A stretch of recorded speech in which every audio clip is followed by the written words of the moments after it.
LT360 is a health and weight loss company based in Brentwood, led by Coach Scott Oatsvall and Brent High. They have helped more than 700 clients in the last year get healthy, lose weight, and feel better with an all-natural program and simple approach to exercise and nutrition. LT360 offers free health and wellness seminars each week. For more information, visit their website at lt360.com or call them at 615-312-8244. Taziki's Mediterranean Cafe, Nashville's answer to fast, friendly, healthy comfort food. With a menu featuring assorted grilled meats, fresh veggies, and a dash of inspiration, Taziki's casual dining is perfect for lunch, before a movie, or a dinner featuring laughter and great memories. Originality is our nationality. With 7 Middle Tennessee locations, one of them is near you. Check www.tazikiscafe.com to select your nearest location and next favorite dish.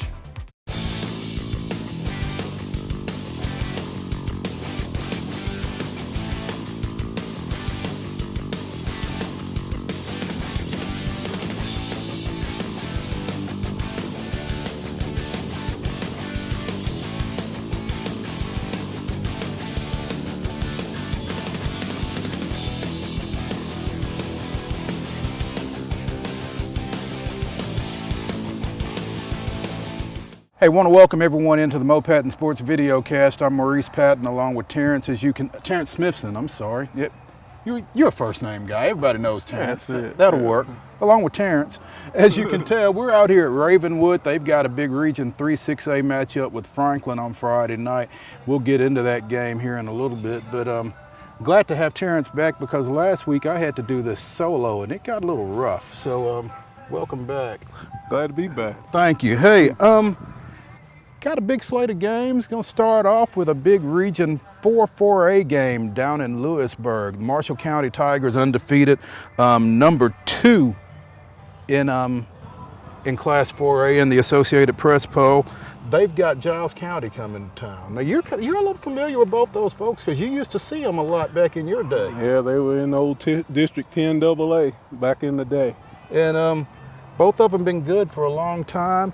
Giles County kind of dropped off a little bit, looking like they're trying to come back. They're 3-1 overall, 1-0 in region play.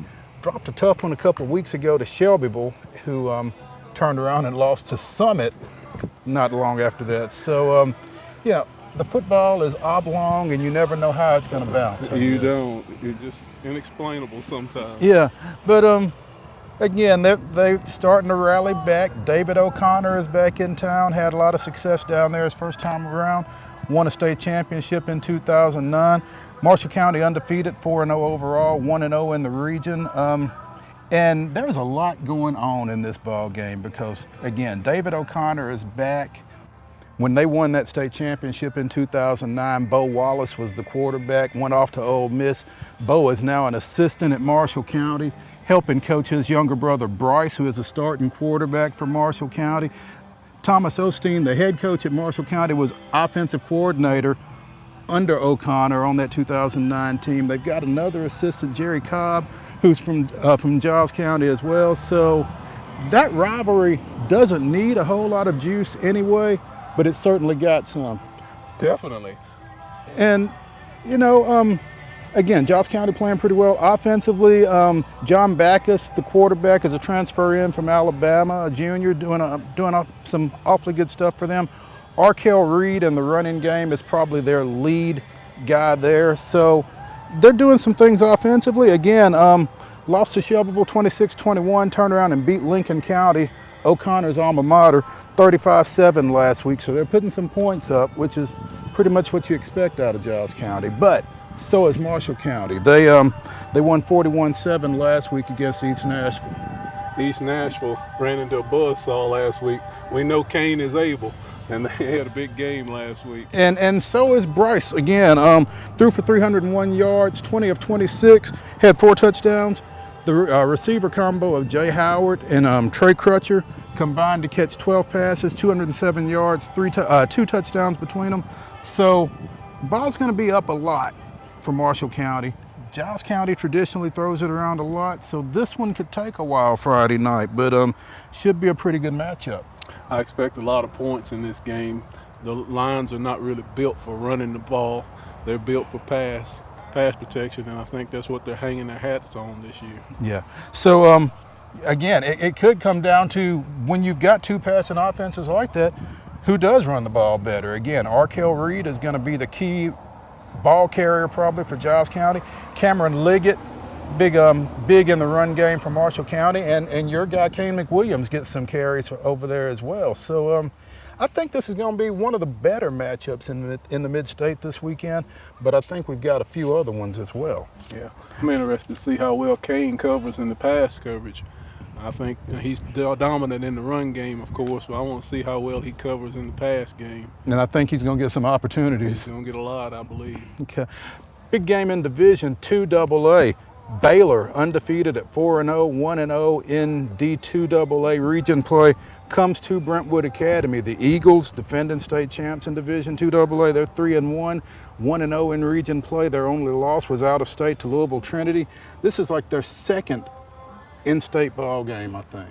Yeah, they like coming down this way. Yes. So Baylor again, number 1 in the AP poll in D2. Brentwood Academy's number 3. Brentwood Academy's number 2 in Mo's Elite 11. Be sure and check that out on mopattonsports.com. Shameless plug.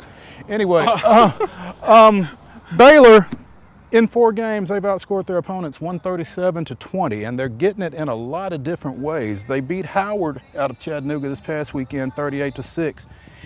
Junior safety / returner Brendan Harris had a pick 6, and he took a punt return to the house. So they're not just doing it offensively, they're getting special teams contributions, they're getting defensive contributions as well. And again, they're undefeated, they're ranked number 1 in the state in D2, but Brentwood Academy is still Brentwood Academy. They are. And you mentioned Brendan Harris. He's their version of Deion Sanders. He does it all for them. He's their big play guy. When they need a big play, that's who they look to, is Brendan Harris, because he's always Johnny on the spot. And he seems to deliver. Yeah, and they got big Isaiah Strother, 6'1", 320 pounds in the line. He likes to block down. He's a down blocker. So they like to run it then. Yeah, they like to run it on his side, and I don't blame them. Makes sense to me. They defeated Ensworth 17-7 a couple of weeks ago. So Baylor coming in here locked and loaded. They have not won at Brentwood Academy though. So and again, Brentwood Academy's rolling. They came off of that loss at Louisville Trinity, won back-to-back games. They defeated Pope John Paul II 41-14, and then they beat a team out of Texas this past weekend, A+ Academy 65-18. Mario Pleasant, the running back for him, got 222 yards and 6 touchdowns in 4 games. Jeremiah Oatsvall, the quarterback, who's an Austin Peay commit, 900 offensive yards and 9 total touchdowns. So this could be another offensive clash. Yes, with Isaiah Gentry and Elijah Teat up in the line for Brentwood Academy. They bring a lot of size and athleticism, and Jeremiah Oatsfall and those playmakers he has to deal with. Hey, it's going to be a high-scoring affair, I believe. Should be. Brentwood Academy won this game 42-30 last year down in Chattanooga. Baylor coming up I-24, looking for a little get-back this time. Big game over in Rutherford County. Oakland goes to Blackman. Oakland's 3-0. They're 1-0 in Region 2 6A. Blackman's 1-2, but their one win is in region play over Riverdale. Beat them 17-14 a couple of weeks ago. Well, Blackman's lost a couple of games, like you said. They did. The one win was in region play, and that's big. And this is a big region game. This game doesn't have the luster that it usually has because Blackman is somewhat down with a couple of losses early on. As this game will go forward, is telling us exactly what type of team Blackman's going to have this year. I think you're right. Blackman lost their opener to McCallie 49-10. And then they lost a couple weeks ago to Shades Valley out of Alabama 39-29. So David Watson and the Blaze kind of trying to figure some things out. Meanwhile, Oakland, as we said, is rolling. Won their opener over Jackson Northside 45-0. Beat Hillsborough 41-13 in that nationally televised game.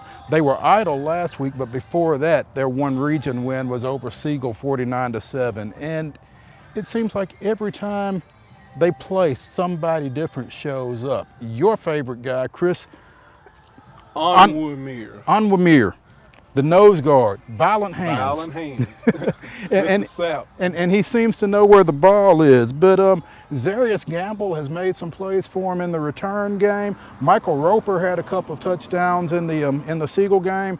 You hear about Lazarius Patterson in the run game. Obviously, Brendan Matthews, the quarterback. And we've not even gotten to the 2 Southeastern Conference commitments. So, I mean, this team, or the MTSU commitment, Elijah Dobbins, the offensive lineman. So this team, it's just they are loaded. I mean, there's really not any other way to put it, I don't think. They're loaded. But this is a big game, like you said, because Blackman wants to stay up close to the top in region play. Oakland is a team that a lot of people are looking for to make a deep run in the postseason, and they need to continue to roll to do that, I think. So this is a big one. It is a big one, and Brendan Matthews is going to have to come up big, I believe, because Blackman traditionally has been strong against the run because they're a good running team, and you're going to have to pass to beat them, I would say. And Brendan's going to have a big game, so I look for Mr. Gamble to come up big this week. Okay. Got a few more for you when we get back. John Mayer Builders proudly sponsors the Patton Sports Videocast. With over 1,500 homes built in Middle Tennessee, John Mayer Builders knows the importance of families and communities. They have numerous business awards to their credit, proving that John Mayer Builders is built to win. Like them on Facebook. John Mayer Builders, our reputation is building. Southern Athletic Fields originated in 1996 when Bill Marbett formed a company specializing in baseball and softball field materials. SAF has since grown and now has sales reps to cover over 12 states with products servicing many outdoor sports. Southern Athletic Fields takes great pride in working with our customers to achieve the best athletic field possible. Visit our website at www.southern-athleticfields.com or like them on Facebook. Dirt, you gotta love it. Great teams have talent. They also have the necessary tools for success. BSN Sports delivers these tools whether your team needs uniforms, apparel, or athletic equipment to achieve greatness. Just like a winning teammate, BSN Sports is there for you. Their unmatched service ensures that you have best-in-class equipment for championship-level performance, plus uniforms and athletic apparel from the best brands in the industry to look your best when hoisting your trophy. Express Employment Professionals, North Nashville and downtown, owned by respected business leaders Christy and Jason Patrick, is the premier employment agency in the community. Express is one of the community's largest employers, consistently working over 500 people at over 125 private businesses each week in Davidson County. Whether you are a company looking for the next great employee or a candidate looking for the next great job, Express is the employment resource for you. Call them at 615-313-3690 or visit their website at www.expresspros.com/InNashvilleTN. Like them on Facebook at Express Employment Professionals, Nashville North and downtown. As you can hear in the background, we've got a little bit of a soundtrack being provided by the Ravenwood cross country team practicing off in the distance. So little extra entertainment, a little added value here on the Patton Sports Videocast as we continue through the Week 5 schedule. Cane Ridge still rolling, going to Beach in a big Region 6 5A game. Cane Ridge stayed undefeated with a 50-14 win over McGavock last weekend in non-region play. Beach knocks off Hendersonville 24-23, avoids a late field goal try by the Commandos to win that one. Buccaneers are 3-1, and quiet as it's kept, the Buccaneers are at the top of that region. They are the only 2-0 team. So all of a sudden, Beach kind of sitting there in the cut, and all of a sudden they're number one. Cane Ridge has won their only region game by defeating Hendersonville 47-46 in overtime 2 weeks ago. So all of a sudden Hendersonville has dropped back-to-back ball games. We'll get to the Commandos in a second, but we've talked about Cane Ridge, and your concern, and I see where you're coming from, is they tend to fade a little bit late. In the fourth quarter, the 2 games that I've seen them in person, they faded in the fourth quarter. And those games were back-to-back weeks I've seen them fade in the fourth quarter. And it leads one to believe that it may be a conditioning issue, it may be a personnel issue where they need to get more people on the field in the special team situations and stuff like that to get the skilled players some rest so they can run through passes, because The skill players really made a lot of mental errors, not focusing on football when they had the defense beat. Mm-hmm. And Beach is a team that can take advantage in the fourth quarter because Hendersonville led that game 23-10 with 10 minutes left before Beach scored twice late and then again held off a late Hendersonville drive to try to win it. So Beach likes to do it with the running game. That's always been their bread and butter. And their two guys right now, Alex Van Zant and Chris Peach, are the guys that tend to get it done for them in the run game. And keep an eye out if you're at this game. Michael Iacob, I think is how you pronounce it, IACOB. All I've had to be concerned with was spelling it, but we're going to go with Iacob. But this guy will block a kick, he'll block a punt, and he seems to do it at really opportune times. So Cane Ridge in the special teams has got to be familiar with where he is and how to keep him off of Mr. Velasquez. Mr. Velasquez is probably aware of him now because he saved Cane Ridge last week, the week before last against Hendersonville. So we'll see if Mr. Iacob can get to him this week because they are vulnerable in the kicking game, especially in punting. Cane Ridge number 3 in the Class 5A poll in the Associated Press Class 5A poll. Say that 3 times fast. They're also number 6 in Mo's Elite 11. Again, DJ Thorpe, the quarterback, we continue to talk about him because he continues to do a good job. DJ is awesome. Love to watch him play. Keeps that ball high, delivers it, and he's very accurate, even on deep balls. Yeah, and it's so effortless. Yes. So pretty. Yeah. And the running back combination, Jordan Bell and Amari Barton, and again, we talk about them a lot because they're involved a lot. But Bell contributes over at cornerback as well, and that kind of goes back to what you were saying about getting some more guys involved and keeping your best guys fresh, and that's managing his personnel is probably the next thing that Coach Eddie Woods is going to have to be concerned with this team. Coach Woods is blessed compared to a lot of Metro teams. He has some bodies over there that he can put on the field, and I expect he will take care of that issue because he's a good coach. Beach comes in after that win against Hendersonville. They are ranked number 10 in the AP Class 5A poll. So you're talking about a matchup of 2 ranked teams and Beach trying to stay there at the top of that region. And we've talked about Region 6 5A. And when you look down through there, you're talking about Beach, you're talking about Cane Ridge, Hendersonville, Hillsborough, and Gallatin has kind of forced their way into that conversation with a big overtime win against Henry County last weekend. You're talking about 5 quality teams. There's only 4 playoff spots coming out of that region. There's going to be a good team left at home.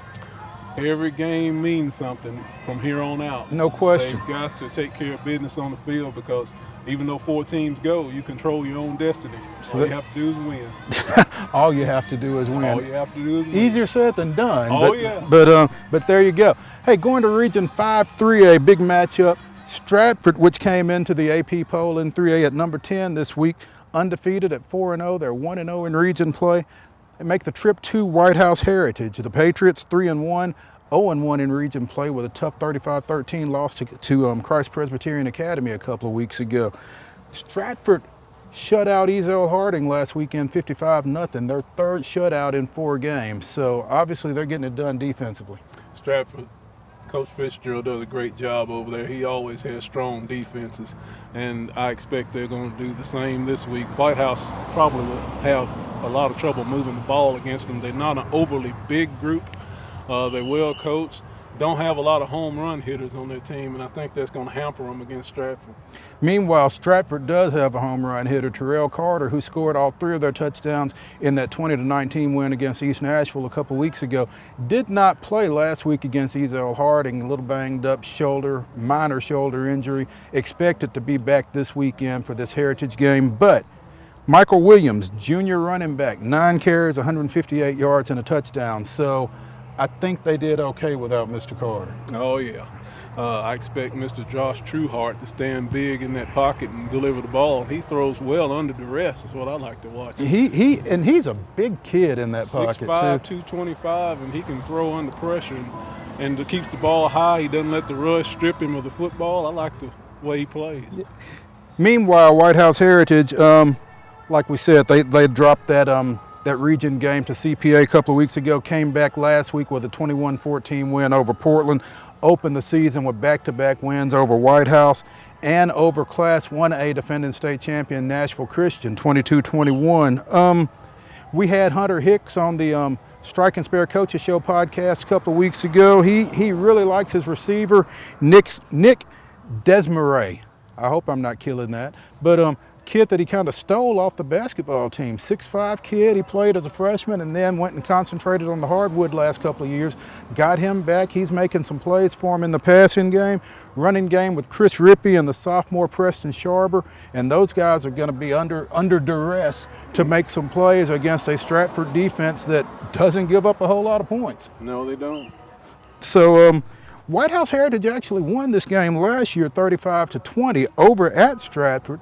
And that loss for the Spartans started a 3-game skid that broke up 2 4-0 streaks for Stratford. They started off 4-0, they dropped 3 in a row. They finished up 4-0 before they lost in the second round of the playoffs. So big game for both these teams in Region 5 3A play. All of them are big from here on out, Mo. I think you're right. Speaking of big, this one right here. The Rebels of Franklin come across town to take on this Ravenwood Raptor team, defending 6A state champions, obviously under new management this year with Richie Westman taking over for Will Hester. And the Raptors 2-2, 1-0 in region play. They picked up a 12-7 win over at Mount Juliet a couple of weeks ago, but they're coming off of wait a minute, No, they lost to Centennial last week. I got lost for a second. They lost to Centennial 21-14 after losing to Brentwood 41-10 in a that weather-related tough weekend for everybody. So all of a sudden, again, Ravenwood 2-2, but they are 1-0 in region play, which is the most important thing for them right now. Yeah, Coach Westman likes to throw it around, and that seems to be their best way to move the football. That's their strength this year, is throwing the football with McCain Morrow, and he's able to do it if he can get some protection from Mr. Lighton and the guys up front. He opened the year with a 420-yard performance over at Siegel. Likes to throw it particularly to John Rawl and Nathan Freeman. Those guys have kind of emerged as his favorite targets, but they do like to throw it around like you said. Franklin, meanwhile, they lost their opener to Centennial, so both these teams have lost to Centennial. Kudos to Matt Kreisky and the Cougars over there. But Franklin comes in number 9 in the Associated Press 6A poll. They are number 7 in Mosey Lead 11. They defeated Brentwood 41-7 last week, and I think that's a pretty big win from the standpoint that you know that a Ron Crawford team is going to be prepared, and even though they had just lost to Rossview the week before, I think that's a big win for Franklin. It was the 4th straight year that they've beaten Brentwood now. They've not beaten Ravenwood in the last 4 years. So they're coming over here with a little bit of a score to settle, I think. Yeah, I believe Coach Webb is going to probably use that running option a lot. Because he knows that that's their strength, is running the football with those Max Ray and Caden Williams and those guys up front. And I believe that it's going to run till Ravenwood stops them. Or not. Or not. Yeah, Mitch Rossi has been the key to that running game, 431 rushing yards and 3 touchdowns. And the 2 quarterbacks, Carter Hendry and Wes Patterson, have really done a good job for him as well, kind of keeping things balanced, giving defenses something to think about. And they will raise up and throw it every now and then to either Alex Gaka or to J.B. Batarsi. That's like we were talking before about establishing the run game. When they establish the run game, you have to commit more people in the box to try to stop it, and then it's easier to get one-on-one coverage on the outside on the receivers, and that's when they hit you. And usually when they do hit a pass, they hit it big. They hit it big. Yep. That's the way it tends to go with running teams. When they make you put 7 men in the box, 8 men in the box trying to stop them, then they hit you up top. Yep. Gaka, 5 catches for 164 yards last week against Brentwood, so the formula works. We'll see how that goes this week over here at Ravenwood for the Rebels. Got another couple to take a look at when we get back. Taziki's Mediterranean Cafe, Nashville's answer to fast, friendly, healthy comfort food. With a menu featuring assorted grilled meats, fresh veggies, and a dash of inspiration, Taziki's casual dining is perfect for lunch, before a movie, or a dinner featuring laughter and great memories. Originality is our nationality. With 7 Middle Tennessee locations, one of them is near you. Check www.tazikiscafe.com to select your nearest location and next favorite dish. At National Playmakers Academy, developing NPA athletes comes in threes. NPA develops its student athletes' academic, social, and football-specific skills. Next, NPA develops them for better exposure today, recruitment tomorrow, and college education through scholarships for the rest of their lives. We are proud of the outstanding athletes we have developed. We are more proud of the college graduates we have prepared. Work with National Playmakers Academy for developing gifted athletes into productive citizens. Strike and Spare Family Fun Centers combine the best of bowling, games, food, drink, and fun. For all Middle Tennessee residents, Strike and Spare Family Fun Centers are the ideal destination for family entertainment. The safe, friendly environment is perfect for birthday parties for kids of all ages or business outings for adults who work too hard. Our friendly staff and fun atmosphere will help create those enjoyable memories with your coworkers, friends, and loved ones. Don't forget to sign your kids up for our Kids Bowl Free summer program. Visit us online at strikeandsparebowling.com or come see us in person at any of our nearby Strike and Spare locations in Donaldson, Hendersonville, Hermitage, Murfreesboro, and the Tusculum area for more details. We'll see you soon. Terrence, we've talked a little bit about Hillsborough over the course of this video. We've talked a little bit about Hendersonville. Those two meet up in Hendersonville. And suddenly this is a really big game for Hendersonville coming off back-to-back 1-point losses in Region 6-5A play. Yes, you're right. Hendersonville, unexpectedly, to me at least, lost last week to Beach.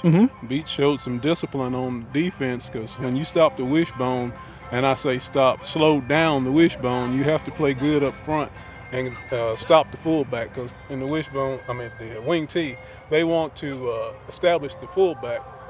And Anthony Hughes, 10 carries, 36 yards, so they didn't quite get him established. No, didn't get him established, and actually he's the wing back. The fullback is a little kid, number 7. I forgot his name, but he's a very good football player, and he runs through there hard. And they do the double handoff to Hughes, and then they spread Hughes out, and he gets lost in the wash a lot of times, and he catches passes. I don't know how you lose that kid. Well, it's easy when you got all these backs going every which way. It's hard to keep up with him because you lose him in all the other people he's running around. Will be a challenge for a Hillsborough defense that's just got talent all over the place. I mean, you can start wherever you want, whether it be Ben Hutch up front or whether it be John Beats at linebacker or Matthew Jackson or Joe Honeysucker, the impressive sophomore. Just like they keep coming up with toys for Dustin Lopez to play with over there on defense. As a coach, you love those toys. The more toys you have, the better you sleep at night. and Craig Clayton came up with a toy a couple of weeks ago. Anybody that's been around football in this area for any period of time, you know that Clayton loves to throw it, and he's finally got somebody back there that can. Tywan Goodner in 2 starts, 25 of 43 for 425 yards and 5 touchdowns. He's really kind of solidified things for them after an 0-2 start. They beat Riverdale 21-19 after beating Station Camp 42-7 to get to 2-2 overall and 1-0 in region play. They played well. They played real well. And as long as Goodner's getting it done at quarterback, then Hillsborough can leave Javante Patton out at receiver. We had Dustin Lopez on the Strike and Spare Coaches Show podcast last week, and the comment that he made about Mr. Patton is that he's criminally under-recruited. Yeah. Well, it's odd that that's happening now with all the players we see getting offers here in the mid-state, that people wouldn't be recruiting him. Well, I think people are recruiting him. It's just not the people that Coach Lopez thinks should be recruiting him. Yeah. And we'll see how that progresses, I think. But as long as he continues to put stuff on tape like the 37-yard touchdown he had last week, I think eventually he's going to force some hands on that. But this is a big one again. Hillsborough 1-0, and this is kind of where they got rolling last year. After starting off 2-2, they kind of had their coming out party in a Friday night rivals game where they just throttled this Hendersonville team that came in undefeated, beat them 49-21. So this may be where Hillsborough kind of gets back into the picture again. And again, in a tough region, being able to go on the road, if they can go on the road and steal one right here, knock Hendersonville down to 0-3, then things get real interesting. It does get real interesting, and it really gives them a leg up if they can win this game, and it really puts Hendersonville in the back seat if they lose again, because 3 in a row wouldn't be good for them. Not at all, not at all. A game that every now and then you look at the schedule and there's a game that just kind of jumps out at you, even though the numbers don't necessarily support it doing so. Brentwood goes to Dickson County in a Region 7 5A matchup. Both these teams are 1-3 overall.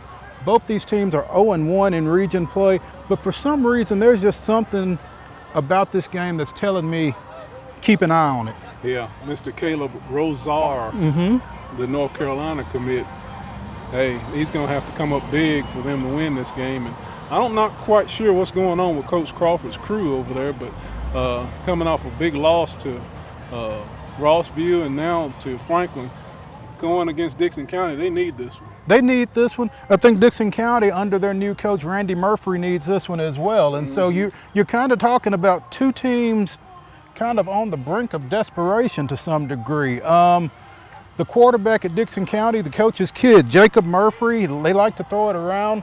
Like you said, Caleb Rosar, a playmaker on both sides of the ball, receiver, safety.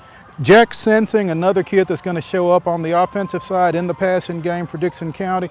But like I said, this is just a game that I think on Saturday morning and into next week, we're going to be talking about it, because either Brentwood gets things going back in the right direction that we thought they were headed in, even coming out of that 21-20 loss to Independence, or Dickson County picks up a significant win under their first-year coach. You're right. Whoever wins this is going to be really thrilled when this is over, because wins are hard to come by. And whoever loses it is going to be in a world of hurt, I think. LT360 is a health and weight loss company based in Brentwood, led by Coach Scott Oatsvall and Brent High. They have helped more than 700 clients in the last year get healthy, lose weight, and feel better with an all-natural program and simple approach to exercise and nutrition. LT360 offers free health and wellness seminars each week.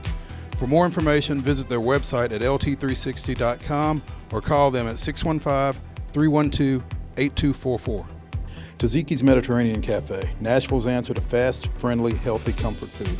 With a menu featuring assorted grilled meats, fresh veggies, and a dash of inspiration, Taziki's casual dining is perfect for lunch, before a movie, or a dinner featuring laughter and great memories. Originality is our nationality. With 7 Middle Tennessee locations, one of them is near you. Check www.tazikiscafe.com to select your nearest location and next favorite dish.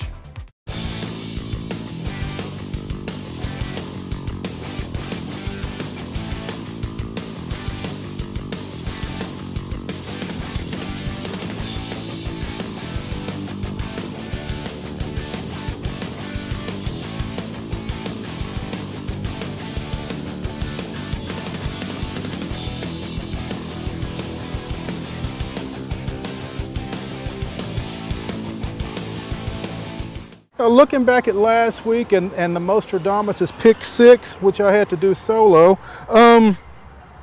It's all good.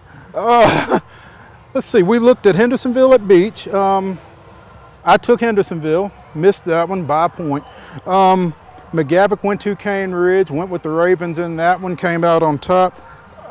Pope John Paul II went to Father Ryan in the Bishop's Cup matchup. The Knights came out on top, we got that one. Brentwood went to Franklin, picked the Rebels there. Rebels took care of business. Riverdale at Hendersonville, we had the Burros in that one. They won 21-19. And Christ Presbyterian Academy went over to Pearl Cone. Had Pearl Cone win in that one. Didn't think it was going to be as big as it turned out to be, 41-0. And due to a clerical error, someone missed the Independent Smyrna game, which in a lot of circles was the biggest game in the mid-state last week. And I took Smyrna in that one. And it didn't quite go that way. Independence forces 7 turnovers, wins at 21-7. But Smyrna had 415 offensive yards in that one, so I feel not too bad. Anyway, somewhat, but it's still a loss. So, so I went 5-2 last week. Terrence was out of the picture, taking care of some things, but let's run through our top 6 games real quick. Giles and Marshall County. I feel Marshall County's got too many playmakers all over the field, and I think they'll win this contest. I like the Tigers, especially at home in this one. Baylor at Brentwood Academy. It's going to be a high-scoring game, but I believe the Brentwood Academy Eagles are going to take it. I think until somebody beats Brentwood Academy at home, I'm going to have to go with the Eagles in this one as well. Oakland at Blackman. That's no question in my mind. Patriots. Awfully talented ball club over there that Kevin Creasy's got. I'm going to take the Patriots as well. Cane Ridge at Beach. Beach has got me kind of questioning myself now. I'm going to go with Cane Ridge because DJ Thorpe and that crew, they got so many playmakers all over the field, and the defense is able to stand up when they need to. I think Cane Ridge is going to take it. You know, I'm making a game time decision on this one. Once bitten, twice shy, because I had Hendersonville beating Beach last week and missed it. I really like this Cane Ridge team, but Beach scares me, and I've seen them do it too many times before, particularly at home. I'm going with the Buccaneers in this one. Stratford at White House Heritage. I'm going with Stratford. I think Stratford, the Spartans are going to be like Spartacus in this one. I think getting Terrell Carter back with the other talent that they've got on that ball club, I just think they probably got too much at the skill spots for the Patriots in this one. I'm going with Stratford. What about this one here? Franklin comes over to the defending 6A state champion Ravenwood Raptors. I know Franklin hadn't won this game in 4 years, but I believe this is the year they break the streak. And I think the Rebels are going to take it. I like Franklin in this one as well. So we pretty much went right down the line, the exception being Terrence likes Cane Ridge, and I don't not like Cane Ridge. I just think I like Beach a little bit better in this matchup. Hey, be sure and check out Mo's 4 Down Territory on the website, mopattonsports.com. See who had record-setting performances this past week and who had some historical feats. Also, check out Mo's Elite 11, see who's number 1 this week. Be sure and get at us on Twitter, #BeatMostradamus. The 6 games that we just picked, send us your winners. If you get more of them right than I did, you go in a drawing for a gift card from Taziki's Mediterranean Cafe. 8 locations in Middle Tennessee, one of them's near you. Also, be sure and check out the Strike and Spare Coaches Show podcast on Mo Patton Sports. We'll have a couple of coaches with a couple of interesting matchups this week that we'll be talking to. So that's going to do it for the Mo Patton Sports videocast. That's Terrence Smithson. I'm Maurice Patton. We're going to go somewhere and cool off. See y'all soon.